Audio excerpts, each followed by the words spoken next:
السلام عليكم ورحمة الله وبركاته. إن الحمد لله نحمده ونستعينه ونستهديه ونستغفره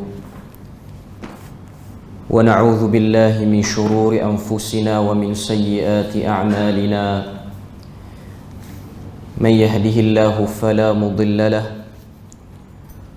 ومن يضلله فلا هادي له. أشهد أن لا إله إلا الله وحده لا شريك له وأشهد أن محمدا عبده ورسوله. يا أيها الذين آمنوا اتقوا الله وقولوا قولا سديدا يصلح لكم أعمالكم ويغفر لكم ذنوبكم ومن يطع الله ورسوله فقد فاز فوزا عظيما. الحمد لله الذي بنعمته تتم الصالحات. ربنا آتنا من لدنك رحمة وهيئ لنا من أمرنا رشدا. اللهم آت نفسي تقواها وزكيها وأنت خير من زكاها أنت وليها ومولاها. Alhamdulillah, syukur pada Allah Azza wa Jalla kerana dengan rahmat dan juga limpah kurnia yang Allah berikan pada kita, dapat kita sama-sama berada dan berkumpul dalam majlis yang mulia pada malam ni. Pertamanya saya ucapkan terima kasih kepada pengurusan masjid kerana memberi peluang kepada saya untuk memberi sedikit perkongsian di masjid ni. Walaupun permintaan tu sudah diminta beberapa bulan yang lepas, tapi dengan sebab kekangan PKP, kuliah saya di sini ditangguhkan untuk beberapa kali, dan alhamdulillah malam ni dapat kita bersama. Dan ini ialah kali kedua kot saya di sini. Kali pertama saya dalam ijtima' Jumaat forum, dan kuliah maghribnya ialah kali pertama. Dan insya-Allah kuliah saya di Masjid Boho Temak ni macam malam ni lah, iaitu Jumaat minggu kedua, sebulan sekali. Maknanya tiap-tiap sebulan saya akan kuliah dan akan menggunakan satu buku yang baru, tapi isunya ialah isu yang menarik, iaitu buku yang bertajuk Asam Garam Rumah Tangga Nabi, yang mana buku ni ada 3 siri.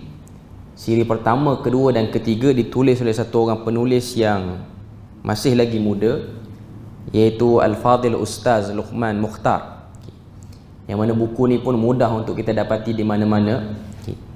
Cuma kenapa saya pilih buku ni, kerana yang pertamanya ialah isu berkaitan dengan Al-Ahwal Asy-Syakhsiyah. Ahwal syakhsiyah ni maksudnya pengurusan rumah tangga dan juga pendidikan anak-anak, yang direct menggambarkan kehidupan Nabi agak kurang diketengahkan dalam masyarakat. Sebab sebahagian masyarakat kita melihat konflik pengurusan rumah tangga dalam kehidupan Nabi tidak sama, kerana zaman berbeza di antara kita dengan Nabi.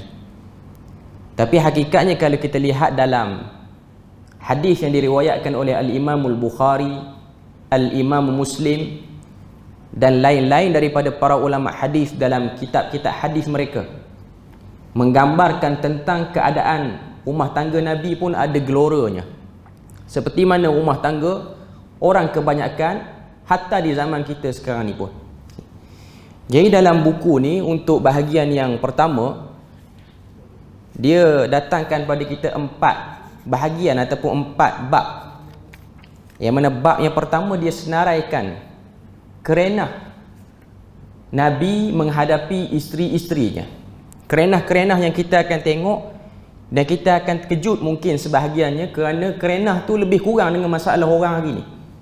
Sebab sebahagian orang dia menggambarkan Nabi, para sahabat ialah orang yang dipilih oleh Allah Ta'ala, jadi pasangan hidup mereka, anak-anak mereka, orang yang berkeliling dengan mereka ni adalah orang-orang yang hidup dalam keadaan yang sangat patuh, perangai kehidupan diorang ialah kehidupan orang yang menjaga adab, dan kita tak boleh nak bandingkan dengan zaman kita dengan sebab kita berfikiran macam tu. Tapi hakikatnya kita akan tengok dalam hadis-hadis nanti apa kerenah yang dihadapi oleh Nabi bila mana berhadapan dengan isteri-isteri beliau. Selain pada tu, bahagian yang kedua dalam buku ni dia akan sebut tentang kisah suka duka, susah dan senang antara Nabi dan juga isteri-isteri beliau. Bahagian yang ketiga kita akan tengok macam mana Nabi berdikari dan isterinya pun berdikari dalam menguruskan urusan rumah tangga. Dan yang keempat dalam buku ni ialah krisis rumah tangga, yang kita akan tengok insiden-insiden yang berlaku menunjukkan bahawasanya benda yang dihadapi oleh Nabi itu sama macam apa yang dihadapi oleh kita. Cara Nabi mengatasi perkara tersebut telah ditunjukkan, tapi dengan sebab hadis-hadis tentang berkaitan isu ni tidak dibacakan, sehingga orang hanya melihat kita hanya ada alasan ataupun kita hanya ada kekuatan dari segi doa semata-mata. Doa itu memang salah satu daripada caranya. Cuma ada kaedah-kaedah yang tersembunyi. Walaupun hakikatnya pengurusan rumah tangga ni dia tidak ada satu silibus ataupun teori khusus yang tetap, yang tak berubah. Dia bergantung kepada macam mana satu orang tu, terutamanya ketua keluarga iaitu suami ataupun ayah, bertindak sebagai al-qawwam, seperti mana yang disebutkan dalam surah An-Nisa. Allah Ta'ala sebut ar-rijalu qawwamuna 'alan nisa. Lelaki itu lebih kuat berbanding perempuan. Allah Ta'ala guna perkataan qawwam. Qawwam ini ialah sebahagian para ulama tafsir menafsirkan dengan ahlus siyanah. Ahlus siyanah ni maksudnya ialah orang yang berkebolehan untuk memperbaiki dan membendung berlakunya keburukan. Secara zahirnya lelaki dan perempuan memang dari segi tubuh badan, kekuatan fizikal lelaki lebih kuat. Cuma dalam ayat ni bukan itu yang nak di-highlightkan ataupun yang nak difokuskan. Yang nak diutamakan ialah bagaimana kepandaian dan keperluan seorang lelaki untuk menguruskan keadaan pengurusan hidup, sama ada rumah tangga ataupun pendidikan anak-anak. Jadi itu antara benda yang kita boleh tengok yang Allah Ta'ala sebut dalam Al-Quran secara umum. Dia tak sebut secara detail. Sebab tu kita tengok bila mana Nabi sallallahu alaihi wasallam berhijrah daripada bumi Mekah ke Madinah Al-Munawwarah. Bila mana Nabi dan para sahabat muhajirin sampai ke Madinah, antara perkara yang mengejutkan orang-orang Mekah, orang-orang muhajirin ni, ialah tengok layanan lelaki-lelaki Madinah terhadap isteri-isteri mereka ataupun orang Ansar. Yang mana kalau kita tengok, mengadu sebahagian para sahabat daripada kalangan ahli Makkah ni, orang Mekah ni, tengok orang Madinah ni, dia rasa macam orang lelaki Madinah ni macam, kita sebut istilah kita, takut bini lah istilah dia. Cara orang Madinah melayani isteri dia tu sangat lembut, dan cara tu bagi orang Mekah dia tak boleh terima. Sebab sifat orang Mekah melayani isteri mereka ataupun hamba mereka ataupun orang yang berada di bawah nafkah mereka ialah cara yang kasar. Sebab tu kita tengok dalam satu hadis daripada seorang sahabat yang bernama Aqra' bin Habis. Aqra' bin Habis ni dia terkejut tengok Nabi cium cucu Nabi, Hasan dan Husain. Lalu dia kata kepada Nabi, dia kata, ya Rasulullah, Aqra' bin Habis ni dia orang Badui dulu. Maknanya dia orang pendalaman, duduk dengan Nabi, belajar dengan Nabi, dapat Islam dan duduk dekat dengan Nabi. Aqra' bin Habis kata, ana rajulun indi asyratu abna. Aku seorang lelaki yang diberikan 10 orang anak. 10 orang anak. Ma qabbaltu ahadan minhum. Aku tak pernah cium salah seorang daripada mereka pun. Sikap dia orang. Tengok Nabi cium tu dia terkejut. Dia rasa macam, sampai macam ni ke kita kena layan ayat? Ataupun inikah yang disebutkan dengan cara menghargai ataupun menyayangi manusia? Sebab kebiasaan itu tidak berlaku dalam kalangan masyarakat mereka. Jadi sebab tu antara pandangan dua tempat, Mekah dan Madinah, dia berbeza. Sebab tu saya sebut menguruskan rumah tangga ia berkait dengan uruf ataupun kebiasaan suasana yang dilihat sebagai baik selama mana ia tidak berlanggar ataupun bertentangan dengan syarak. Jadi untuk tidak kita sembang panjang, sebab kuliah kita sini pun, kuliah saya sini pun sebulan sekali. Jadi kalau sebulan sekali nak baca page by page ni lambat lah. Jadi saya pilih untuk terus masuk kepada hadis yang pertama. Walaupun buku ni untuk bahagian awal dia sebut profil Ummahatul Mukminin, iaitu biografi ataupun biodata isteri-isteri Nabi seramai 11 orang. Agak penting untuk kita ketahui, tapi yang tu rasanya kita boleh cari di mana-mana. Kita fokus kepada nak tengok isi yang ada dalam buku ni, iaitu pada bab yang pertama, macam mana Nabi menghadapi Karenah, isteri-isteri Nabi. Kalau kita tengok penulis ni diletak pada kita, hadis yang pertama untuk bab ni ialah Nabi dan Ummul Mukminin pun berselisih faham. Berselisih faham ni umum lah. Kehidupan kita hari ni kita mengalami perselisihan faham ni. Kita nak baca dan nak dengar dulu hadis. An Umar radhiyallahu anhu, wa kunna ma'syara Quraisy naghlibun nisa. Falamma qadimna 'ala al-ansari idza hum qaumun taghlibuhum nisa'uhum. Fatafiqa nisa'una ya'khudna min adabin nisa'il ansar. Fasihtu 'ala imra'ati faraja'atni fa'ankartu an turaji'ani. Faqalat wa lam tunkiru an uraji'ak. Fawallahi inna azwajan nabiy sallallahu alaihi wasallam la yuraji'nahu wa inna ihdahunna la tahjuruhu al-yawma hatta al-layl. Fa'afza'ani faqultu khabat man fa'ala minhunna bi'azim. Thumma jama'tu alayya thiyabi fadakhaltu ala Hafsah faqultu ay Hafsatu atughadibu ihdakunna Rasulullah sallallahu alaihi wasallam al-yawma hatta al-layl. Faqalat na'am. Faqultu khabat wa khasirat. Afata'manu an yaghdab Allahu la ghadiba rasulihi sallallahu alaihi wasallam fatahlikin. La tastakthiri ala Rasulillah sallallahu alaihi wasallam wa la turaji'ihi fi shay'in wa la tahjurihi wa as'alini ma badalak wa la yaghurrannaka in kanat jaratuka hiya awda'a minki wa ahabba ila Rasul sallallahu alaihi wasallam yuridu Aisyah. Maksud hadis ni apa dia? Hadis ni riwayat daripada Umar Al-Khattab. Kata Umar dalam hadis ni, wa kunna ma'syara Quraisy naghlibun nisa. Kata Umar, kami orang-orang Quraisy ni, kamilah orang yang menundukkan isteri. Macam yang saya sebut tadi, iaitu orang Quraisy, orang Mekah ni, sikap dia orang ni kasar dengan isteri dia orang. Maka kata Umar, falamma qadimna 'alal ansari idahum qaumun taghlibuhum nisa'uhum. Apabila kami datang hijrah daripada Madinah, daripada Mekah ke Madinah, kami jumpa kaum Ansar. Kami tengok mereka kaum yang ditundukkan oleh isteri mereka. Itu pandangan Umar.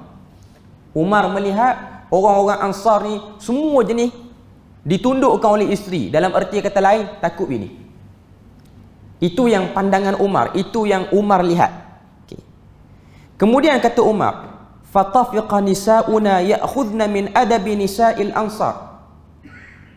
Kami tengok mereka kaum yang ditundukkan oleh isteri-isteri mereka, iaitu kaum Ansar. Maka sedikit sebanyak isteri kami pun terikut-ikut dengan kebiasaan wanita Ansar.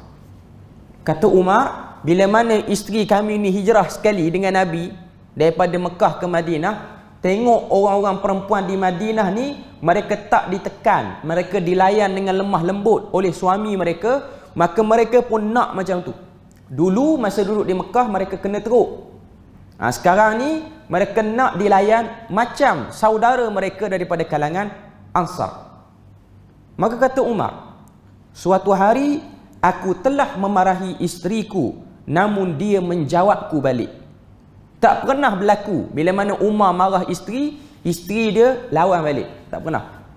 Hari ni masa duduk di Madinah ni berlaku benda tu.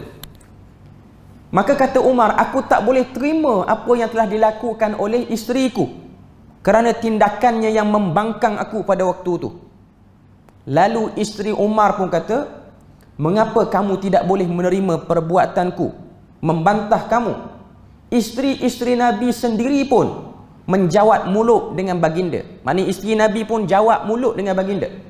Bahkan pernah salah seorang dari mereka tidak mahu bercakap sampai ke malam. Jadi ini maklumat yang isteri Umar dapat. Isteri Umar kata, jangan nak marahlah, aku nak lawan kamu. Tak payah marah. Kamu kena tahu, orang yang lebih hebat pada kamu, iaitu Rasulullah. Dia sendiri, bila mana dia bercakap, ada orang yang lawan dia.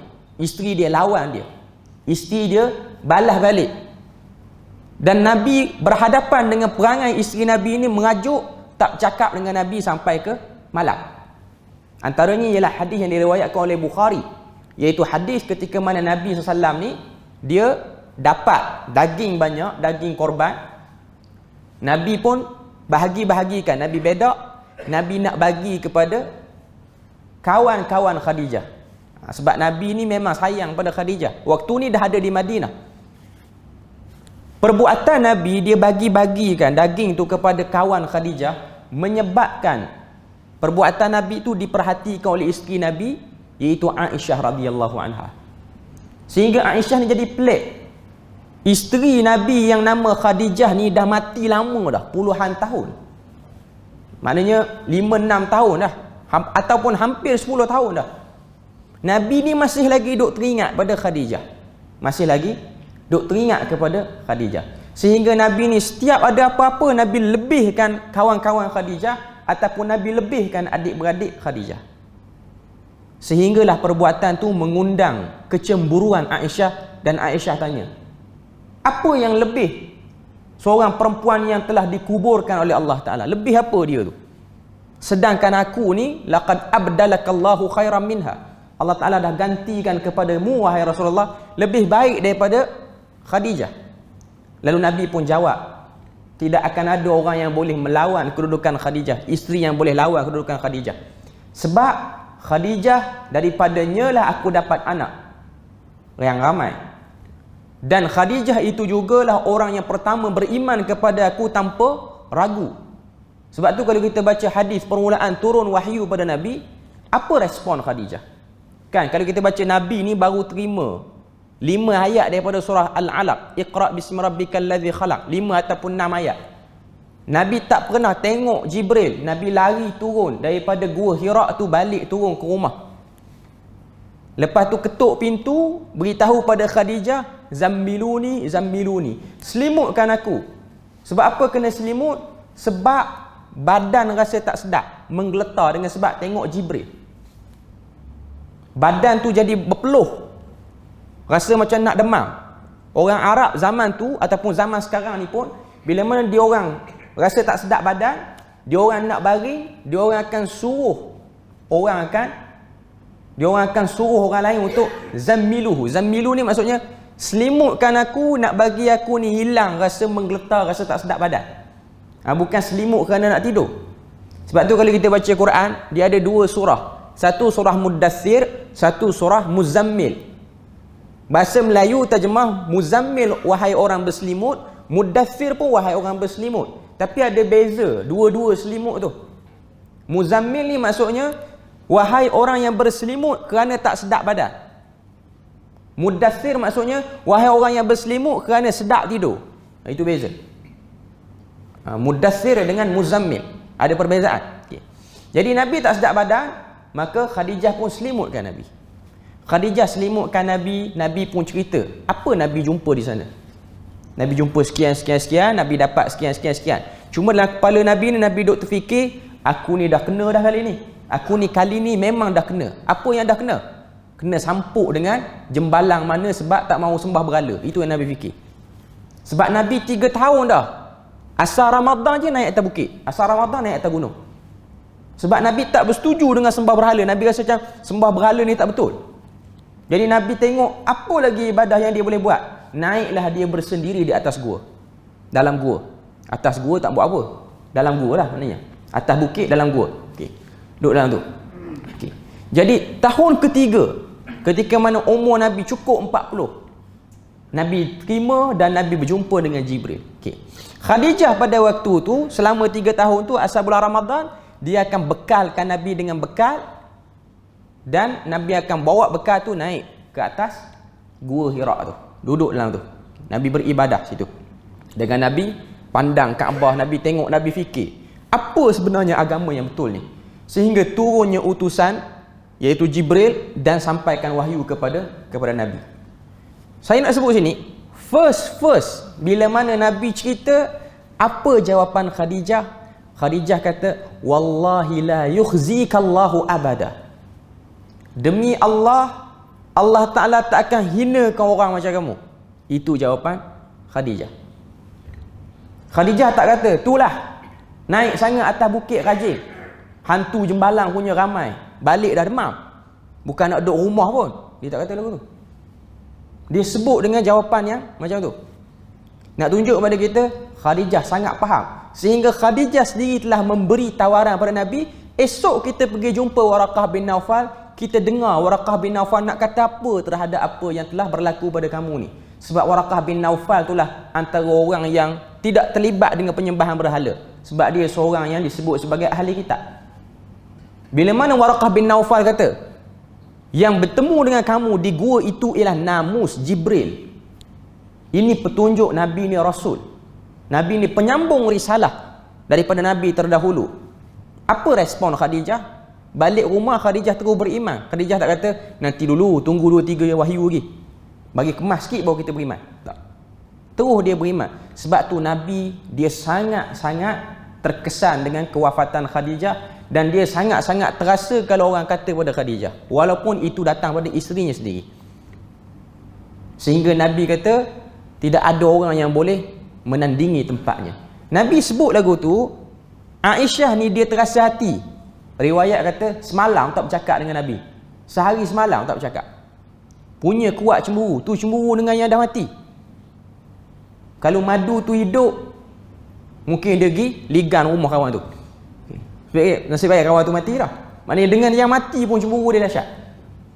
Itu neutral sifat bagi perempuan. Nabi tak kata, apa ni, orang mati pun kamu nak buat macam ni. Nabi tak kata. Nabi diam je. Sebab Nabi tahu kalau bertekak pun tak menang. Itu cara Nabi menguruskan. Nabi tak kata, kamu buat macam ni, 2 hari lepas ni Jibril turun kata kamu neraka saja kamu hari ni. Tak. Dia tak buat ancaman, dia tak buat amaran apa-apa pun. Sebab dia tahu itu lumrah. Okay. Jadi maklumat tu sampai pada isteri sahabat yang lain. Isteri sahabat ni dia tanya, Rasulullah macam mana? Maka kata Aisyah, kata Ummu Salamah, kata semualah isteri Nabi yang duk ada di Madinah ni. Nabi ni ada bab-bab Nabi tak lawan kami. Kalau kami ni lawan dia balik, dia tak lawan kami balik. Kami pernah tinggi suara, kami pernah mengajuk. Tapi bukanlah bermakna Nabi tu semua keadaan dia layan. Ada hadis kita akan jumpa, Nabi mengajuk dengan semua isteri Nabi, tak balik dengan semua rumah selama sebulan. Ada hadis. Itu akan datang. Cuma nak sebut pada kita, bila mana Umar, dia marah isteri dia lawan balik, maka isteri dia kata, kamu tak payah nak buat terkejut sangat. Rasulullah pun isteri dia lawan. Maknanya mereka ni macam dah ada modal lah, supaya suami dia jangan pelik kalau kita lawan balik. Okay. Tengok apa lagi yang disebut sini. Aku pun terkejut, kata Umar. Kemudian aku berkata, malang sungguhlah siapa yang melakukan begitu. Maknanya teruklah perangai. Kalau dengan Nabi pun, isteri Nabi buat lagu tu. Pada waktu ni, Hafsah anak Umar pun dah kahwin dengan Nabi. Jadi dia nak pergi peresah cerita ni, betul atau tidak? Boleh buat lagu tu. Aku pun memakai baju, kata Umar, dan pergi menemui Hafsah. Aku bertanya, wahai Hafsah, betulkah ada di antara kamu pernah marah kepada Nabi seharian sampai ke malam? Sebab Umar terkejut. Pertama saya nak sebut sini, Umar ni dia tak peduli urusan rumah tangga Nabi. Walaupun Nabi itu ialah menantu dia. Nabi itu menantu dia. Okay. Maknanya Umar tak tahu rupa-rupanya ada di kalangan isteri Nabi ni yang kalau Nabi tinggi suara sikit, Nabi bukan tinggi suara tanpa alasan, maknanya ada benda yang Nabi tak setuju, Nabi macam tegur, dan teguran Nabi tu agak beremosi sikit, menyebabkan isteri Nabi pun dia counter balik teguran tu. Okey. Maknanya Nabi ni dan sifat orang lelaki pun macam tu lah. Kalau kita tak ada apa-apa kes, apa benda kita nak tanya orang. Maknanya waktu Nabi bersama dengan Umar bersama dengan Nabi ni, tak adalah Umar tanya, ya Rasulullah nak tanya sikit lagi ni, macam mana kahwin dengan Aisyah, okey? Tak ada. Dia tak ada cerita, dia bukan sikap macam tu. Sebab tu Umar dia terkejut. Dia kata fahazzat. Aku jadi terkejut bila mana dengar isteri aku kata, isteri Nabi dia tinggi suara kepada Nabi. Tak apa, aku nak pergi tanya anak aku sebab anak aku kahwin dengan Nabi. Okey. Maka kata Hafsah kata malang dan Hafsah kata dia menjawab ya. Hafsah kata na'am. Memang ada sebahagian isteri Nabi yang bila mana Nabi tinggi suara, dia pun balas balik. Okey. Maka Umar kata malang dan rugilah itu. Ini Umar tak boleh terima lagi dengan cara macam tu. Maka Umar pun tanya pada anak dia yang kahwin dengan Nabi ni, Hafsah ni, adakah kamu tidak rasa takut yang Allah akan murka disebabkan kemarahan Rasulnya, lalu kamu tentu akan jadi binasa? Maknanya Umar macam nak pesan pada Hafsah, wahai Hafsah, aku nak dengar benda ni daripada orang lain, tapi bukan pada kamu. Orang lain dia nak tinggi suara Nabi, tak apa. Tapi dengan kamu, aku harap kamu ni anak aku, kamu tak buatlah dengan menantu aku ni macam tu. Sebab menantu aku ni wakil Tuhan. Kemarahan dia, kalau Tuhan setuju, celakalah orang yang menyebabkan Nabi itu jadi marah. Okay.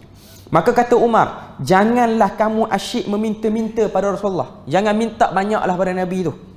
Jangan kamu membantahnya dalam apa-apa perkara pun. Janganlah kamu memulaunya. Maknanya jangan tarik muka, jangan apa. Dia pesan pada Hafsah, mintalah dengan aku sekiranya apa yang kamu minta Nabi tak boleh bagi.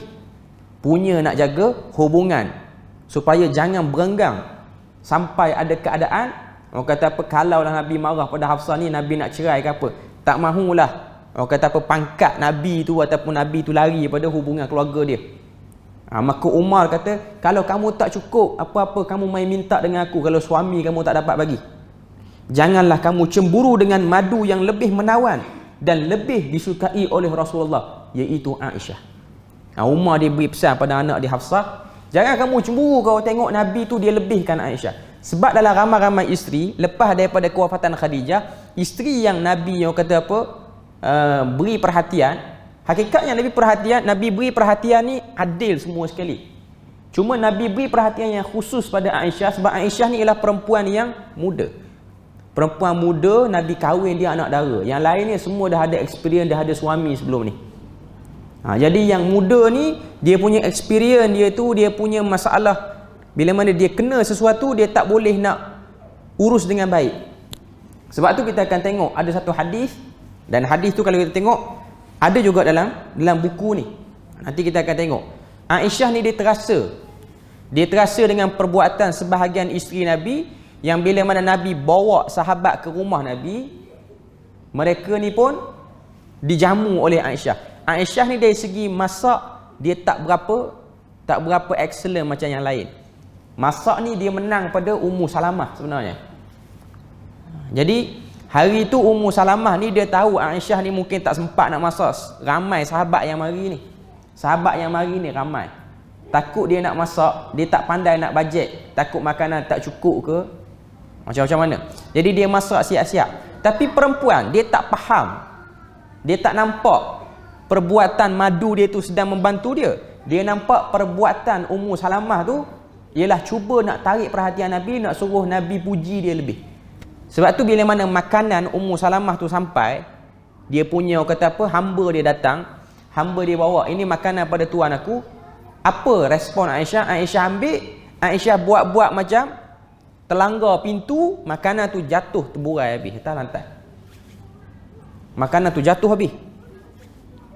Maka Nabi pun tanya, malak? Dia diam. Maknanya dia tarik muka. Maknanya merajuk tu. Itu petanda awal merajuk. Okay.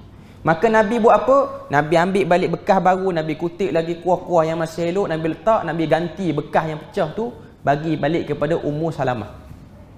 Sahabat tuan-tuan boleh bayang. Isteri buat perangai depan tetamu. Dia tarik muka. Ini pula yang muda. Kalau isteri yang dah berumur sikit, mungkin dia boleh kawal lagi. Yang ni yang muda, tuan-tuan boleh bayang. Nabi wafat, Aisyah still lagi usia 18-19. Terlalu muda. Okey. Dia tarik muka, sahabat-sahabat ni jadi serba salah. Nak balik ke nak duduk? Nak balik ke nak duduk?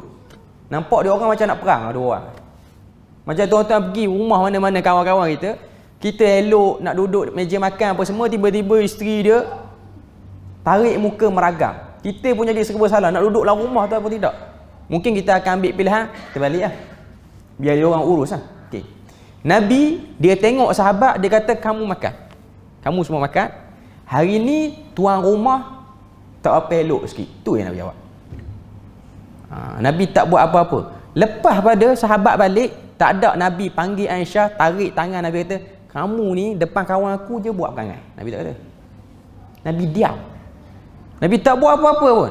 Dalam riwayat sebut, Nabi tidak menangkan Aisyah, Nabi tak menangkan Ummu Salamah. Nabi diam.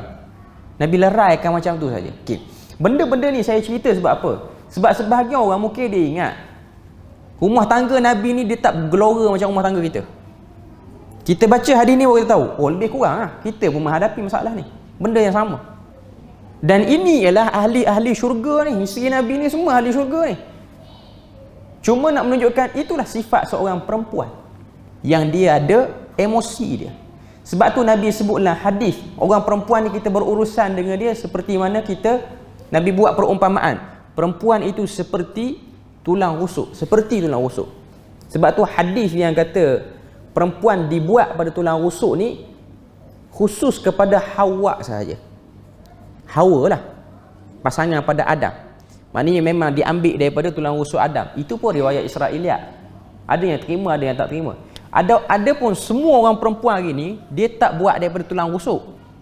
Dia buat daripada sulalatum min ma'in mahin. Silsilah air mani. Sama. Sebab tu ada orang lelaki dia syok, dia duduk bilang tulang rusuk dia kurang sebelah atau tidak. Tak ada kena-mengena pun. Dalam hadis Nabi kata orang perempuan tu seperti tulang rusuk. Bukan dia made from tulang rusuk. Bukan. Dia seperti tulang rusuk. Sebab apa? Sebab tulang rusuk ni sifat dia bengkok. Sebab tu Nabi kata kamu jangan keraskan dia sebab kamu akan patahkan dia. Kamu jangan lembut sangat sebab kadang-kadang dia akan membengkok lebih lagi. Itu seni yang Nabi sebut. Itulah bab rumah tangga yang Nabi sebut. Sebab tu cerita rumah tangga ni, macam saya sebut pada awal tadi, dia tidak ada satu silibus khusus. Maknanya Nabi dah, ataupun agama ni dah letakkan macam mana cara yang kita boleh pupuk mawaddah warahmah yang kena dengan syariat, maka itu diterima dalam syariat. Sebab tu cara orang urus isteri di Malaysia tak sama dengan cara orang urus isteri di negara Arab. Dia tak akan boleh dibuat persamaan. Boleh buat rujuk hukum boleh, tapi cara layan tak sama. Kita nak layan orang perempuan Malaysia macam orang Saudi layan orang perempuan, tak sama. Sebab culture budaya mereka di sana memang perempuan agak terasing. Walaupun sekarang ni Saudi dia dah agak terbuka dah sikit. Dulu orang perempuan Saudi tak boleh bawa kenderaan, sekarang dah boleh bawa dah. Walaupun zaman beberapa orang raja yang terdahulu sebelum pada raja sekarang ni, kalau kita tengok statistik yang dikeluarkan oleh, kalau kita panggil di Malaysia ni JPJ dah kot. Zaman Arab Saudi perempuan tak boleh bawa kereta. Zaman Arab Saudi perempuan tak boleh bawa kereta ni, JPJ dia keluarkan senarai.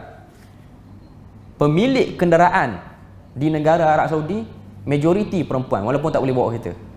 Nama pendaftaran tu atas dia orang. Maknanya dia orang lagi banyak duit lah. Sebab apa? Sebab mahar perkahwinan dia orang mahal. Mas kahwin tu mahal. Sebab tu kalau tengok sebahagian orang-orang Arab yang negara yang agak mundur sikit, dia orang tak boleh nak kahwin. Umur 30 lebih baru kahwin. Umur 60 dapat anak darjah 1, darjah 2. Dia ingat cucu, tu anak nombor 2, nombor 3. Sebab kahwin lambat sebab kena cari duit. Sebab mahar bagi orang Saudi ni majoriti, ada kawasan yang okey. 50,000 Saudi mahar. Belum masuk rumah, belum masuk kereta lagi. Itu majoriti lah bagi negara-negara Arab. Tapi adalah kalau orang yang belajar agama dia okey, cukup anak-anak syekh apa semua. Okey. Cuma culture dia tak sama. Culture dia tak sama. Sebab tu orang lelaki sana dia agak lebih keras sebab dia rasa dia dah buat banyak benda untuk dapatkan perempuan tu. Beza dengan kita. Walaupun kita pun dulu ada kat kes mas kahwin tinggi ni. Okay. Cuma nak sebut culture tak sama. Yang kita boleh jadikan rujukannya ialah syariat sahaja. Macam mana syariat kata macam tu, macam tu. Okey. Kita tengok catatan yang disebut dalam buku ni, dia kata hadis ini ialah sebahagian sahaja daripada satu hadis yang panjang.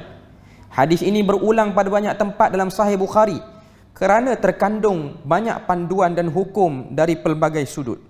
Bagaimanapun tumpuan di sini adalah pada ayat isteri-isteri Nabi pun selalu menjawab mulut dengan baginda. Bahkan hari ini salah seorang mereka tidak mahu bercakap dengan Nabi sampai ke malam. Maknanya nak sebut pada kita, karenah yang Nabi hadapi itu sama saja. Itu memang sifat yang perlu dihargai. Yang kedua kata sini, suami isteri bergaduh atau bermasam muka ialah asam garam dalam hidup rumah tangga. Menyedari hakikat ini bukanlah bermakna kita mesti membiarkannya berlaku, apalagi sengaja mewujudkannya. Sebaliknya, dengan menyedari lumrah ini membolehkan kita bertindak dengan sebaik-baiknya tak kala ia berlaku. Maka apabila terjadi kes sebegini nanti selepas daripada ini, janganlah kita ada anggapan teruknya rumah tangga aku, derhakanya isteriku, atau dayuslah aku kalau biarkan isteri melakukan sebegini. Sebaliknya, kita ingat Rasulullah dan Ummul Mukminin pun pernah bermasam muka seharian. Itu lumrah yang tak akan dapat dibuang. Melainkan kalau orang tu dia boleh cerita, dia kata saya kahwin tak pernah masam muka pun. Okay. Hakikatnya ada. Cuma kadang tengok daripada mana, daripada pihak isteri ke ataupun daripada pihak suami. Biasanya daripada pihak isteri, dia malah nak layan. Terutamanya yang orang kata apa, yang orang yang kahwin dulu-dulu. Sebab culture orang kita dulu, orang tua dulu dengan orang sekarang kahwin pun dah lain dah. Tapi poin dia ialah macam mana menguruskan tu. Sebab tu antara benda yang kalau kita tengok dalam bab pengurusan rumah tangga ni, kita tak boleh masuk campur pasangan tu dia nak menguruskan benda-benda yang dia nak buat dalam rumah tangga dia. Sebab tu menjadi kewajipan lah bagi seorang lelaki yang berkahwin, dia kena pisahkan rumah dia dengan ibu bapa dia. Itu benda yang dia kena tahu. Sebab hari ni dia jadi satu trend, bukan kata salah bagi orang yang baru kahwin, dia duduk sekali dengan mertua dia ataupun dengan mak ayah dia. Itu benda yang boleh kalau mak ayah dia okey, tapi dia kena sedar bahawasanya dia akan ada juga sedikit benda-benda yang akan berlaku, bakal berlaku. Jadi seorang lelaki dia kena tutup pintu tu supaya dia tak terjadi silap faham. Sebab kita kena tahu syaitan ni dia mencari peluang. Sama ada dia datangkan daripada belah pihak pasangan kita ataupun dia datangkan daripada belah ibu bapa kita. Ini masalah yang dihadapi oleh orang hari ni. Bila mana dia duduk sekali, kadang-kadang mak dan ayah dia tu dia macam tak suka tengok perbuatan menantu dia layan anak dia, maka dia pun terkeluar perkataan. Terkeluar perkataan tu jadi menantu tak sedap dengar. Benda-benda tu kalau tengok, kita kena cuba tutup.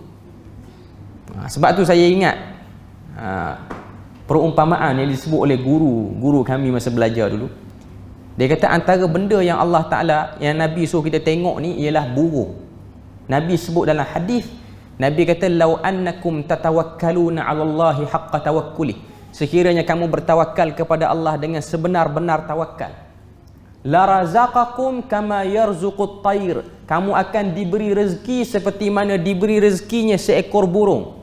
Taruhu bitana wa taghuddu khimasa. Taruhu khimasan wa taghuddu bitana. Burung tu pada waktu pagi keluar dalam keadaan perut yang kosong, balik waktu petang dalam keadaan perut yang kenyang. Hadis tu umum gitu Nabi kata.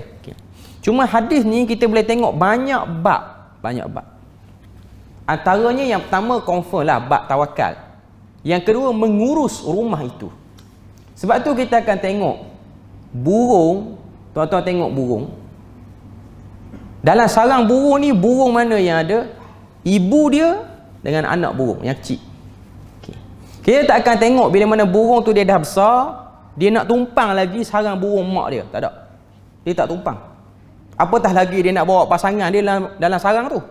Dia tak bawa. Itu benda. Saya bukan nak kata korang, cuma saya nak sebut kita belajar pada alam. Ini dia panggil ayat kauniyah. Allah Ta'ala tunjukkan. Kita kena tahu anak Nabi Adam dia bergaduh salah seorang mati kena bunuh, Allah Ta'ala hantar burung, macam mana nak tanam banyak. Okay. Ini Nabi kata, kalau kamu tengok burung, kamu akan belajar banyak. Antara yang kita boleh belajar pada burung ni dia tak ada istilah sarang tu akan ditumpang oleh anak dia ataupun menantu dia, tak ada. Anak menantu buat sarang baru, jangan duk menyebuk di sarang ni. Itu benda yang kita boleh tengok. Okay. Sebab itu hikmah, bukan kata salah. Cuma kalau dia duduk, dia kena berusaha, dia kena cari jalan yang paling selamat. Kita tak nafikan ada sebahagian orang mak ayah yang bagus, yang baik, yang tak peduli apa, tak dinafikan, ada yang bagus. Okay. Cuma nak sebut pada kita, agama dia tutup pintu-pintu seperti itu supaya tak berlaku silap faham. Sebab kalau kita tengok hari ni, orang-orang yang kahwin di Malaysia ni, statistik orang yang usia perkahwinan tak sampai 5 tahun, kes cerainya agak tinggi. Antara isunya ialah isteri tak selesa duduk di rumah, mak ayah kepada suami dia kurang selesa sikit. Sebab dia nak buat sesuatu dia rasa terbatas. Sebab isteri dia ada cara dia nak impress suami dia. Yang mak ayah suami ni pula, dia tengok isteri ni buat, dia tak buat macam aku buat kepada anak aku zaman kecil. Dia akan jadi pertelagahan yang selalu. Ini masalah yang hakikatnya. Dan akhirnya dia makin lama pendam, dia meletup. Akhirnya berakhir dengan percayaan. Dan akhirnya syaitan suka pada benda tu. Kita kena tahu dalam hadis riwayat Muslim, iblis ni dia suka dengan syaitan yang boleh ceraikan pasangan. Kan hadis yang terkenal, Nabi kata, inna iblis lahu arsyun. Iblis itu ada arash, singgah sana, alal ma', di atas air. Maknanya dia tiru Allah Ta'ala. Allah Ta'ala ni dia ada arash di atas air. Iblis pun dia buat. Di pulau mana tak tahulah. Cuma Nabi kata, setiap satu musim dia akan ada pertemuan. Maknanya iblis ni dia akan panggil, connect dengan semua syaitan daripada bangsa jin ni, berkumpul di istana dia. Di mana tak diketahui. Kita pun tak perlu carilah. Ada orang kata istana dia dekat dengan segitiga Bermuda tu. Tu betul atau tidak? Wallahu a'lam. Okay. Yang pasti Nabi kata iblis ni dia ada pot dia. Okay. Maka iblis ni pada hari tu dia akan dengar semua rekod-rekod daripada syaitan-syaitan yang bekerja bawah dia. Semua dia dengar. Datang syaitan bawa buku rekod dia. Dalam buku rekod dia tulis, aku dah balahkan anak Adam ni sehingga diorang ni saling bunuh-berbunuhan. Iblis kata, bagus. Lepas tu yang ni, aku dah buat dia jadi mengata orang. Okey, bagus. Datang yang ketiga, Nabi kata, syaitan tu kata, hari ini aku telah menyebabkan sepasang suami isteri bercerai. Iblis dengar perkataan cerai tu, iblis kata, anta, kamu ni syaitan, sebaik-baik syaitan hari ni. Dengan sebab kamu ni bagus rekod kamu ni, mari duduk tepi aku. Itu hadis riwayat Muslim. Tuan-tuan boleh bayang, rekod pertama mati, bunuh sampai mati. Rekod kedua kata korang sampai balah, sampai pecah. Yang ni tidak ada kes mati pun. Tapi sebab apa iblis suka sangat yang ni? Sebab blok yang paling asas dalam masyarakat ialah rumah tangga. Kalau rumah tangga ni hancur, maka banyaklah kehancuran lain yang akan bermula pada tu. Pasangan suami isteri yang bercerai, kalau bercerai atas emosi, apa akan jadi? Anak jadi serba salah. Last sekali anak pilih jalan yang tak elok. Banyak kes lah. Benda ni kalau kita nak bilang banyak kes. Anak-anak yang nak terjebak dengan benda-benda yang tak betul, nak isak dadah ke apa semua kerana benda ni lah. Lepas pada tu, besan dengan besan. Besan kan? Besan lah, dia punya istilah dia. Ada silap faham, tak tegur siapa dah. Ada jenis besan tu jenis orang kuat. Mungkin besan dia tu ketua kampung. Dia boleh grupkan, dia kata dengan sebab aku balah dengan orang kampung ni, kampung tu tak boleh mari kampung ni. Makin besar perbalahan tu boleh. Kerana apa? Bercerai aja. Benda tu. Sebab tu syaitan suka. Sebab tu kalau tengok sihir yang ditekan dalam Quran, dalam surah Baqarah, antara fitnah sihir yang paling kuat ialah yufarriquna bainal mar'i wa zawji, memisahkan di antara isteri dan suaminya. Bahkan ada riwayat kata Nabi ni antara sihir yang Nabi kena daripada Labid bin A'sam sehingga turun qul a'udzu birabbin nas hingga qul a'udzu bil falaq, tu ialah salah satu sihir yang Nabi kena selain pada takhyil. Takhyil ni ialah sihir Nabi berkhayal, Nabi jadi khayal macam Nabi dah buat dah. Yang kedua ialah sihir tafriq. iaitu Nabi tak selesa dengan sebahagian isteri. Kita pergi laluan azan tu.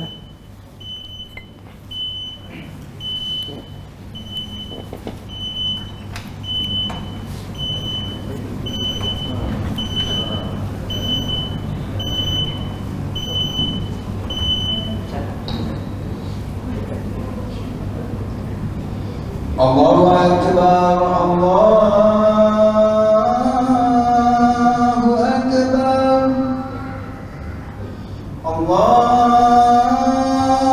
Akbar, Allahu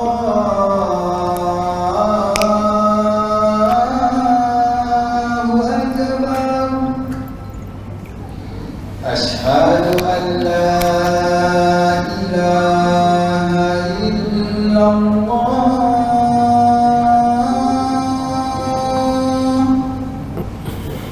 أشهد أن لا إله إلا الله.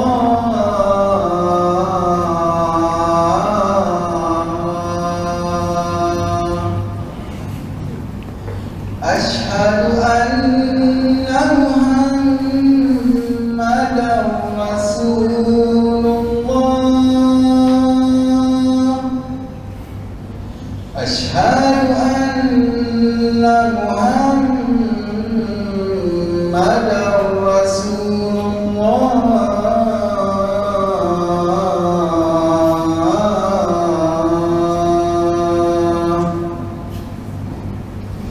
حي على الصلاة.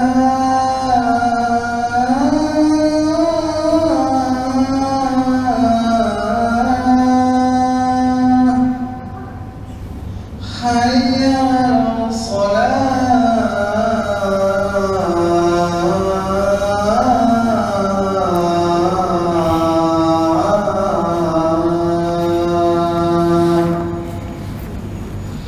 حي على الفلاح.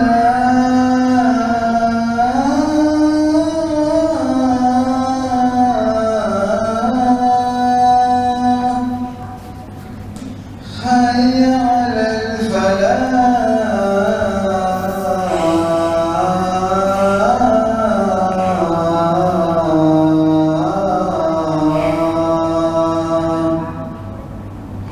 الله أكبر، الله أكبر. لا إله إلا الله.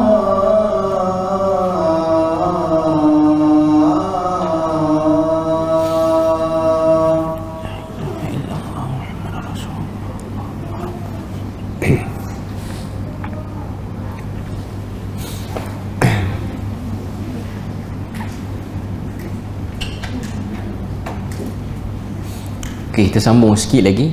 2-3 poin lagi kita akan habiskan. 5 minit lagi. Okey. Antara sihir yang para ulama bahaskan yang terkena pada Nabi ialah sihir tafriq. Tafriq ni ialah pemisah di antara suami dan juga isteri. Maknanya Nabi rasa tak selesa dengan sebahagian isteri dia. Selain pada sihir takhyil. Lama mana Nabi kena? 6 bulan.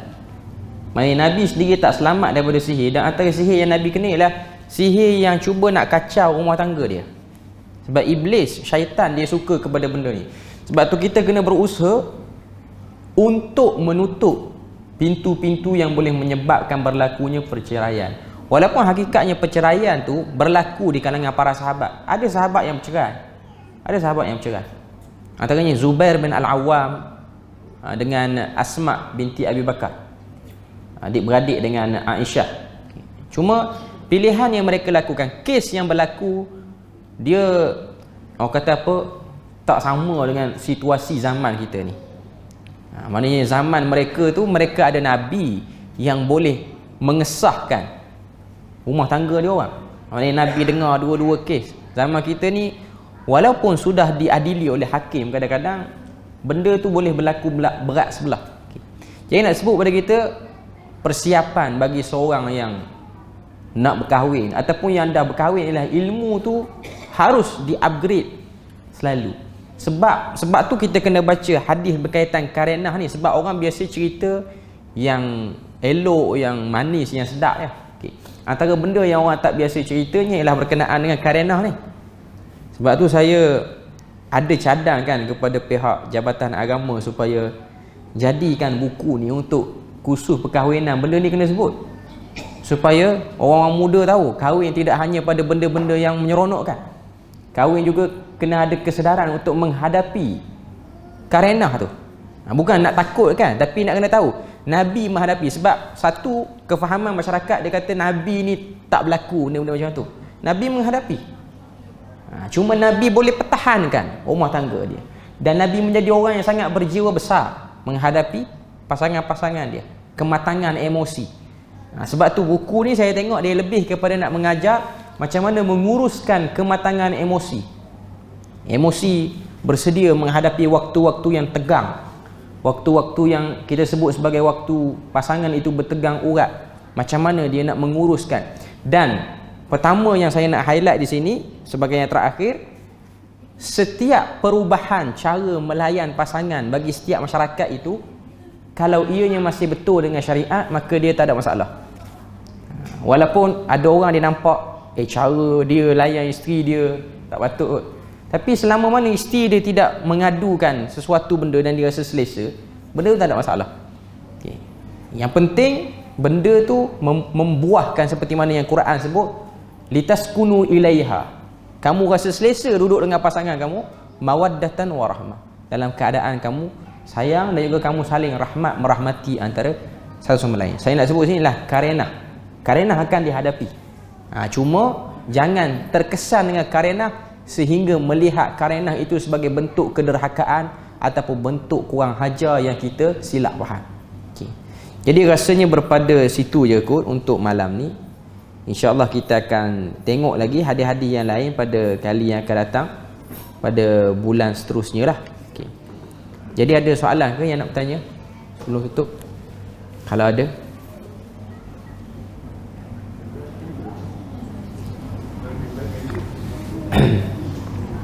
Kalau tak ada, kita tutup lah. Subhanakallahumma wa bihamdika asyhadu an la ilaha illa anta wa astaghfiruka wa atubu ilaik. Assalamualaikum warahmatullahi wabarakatuh.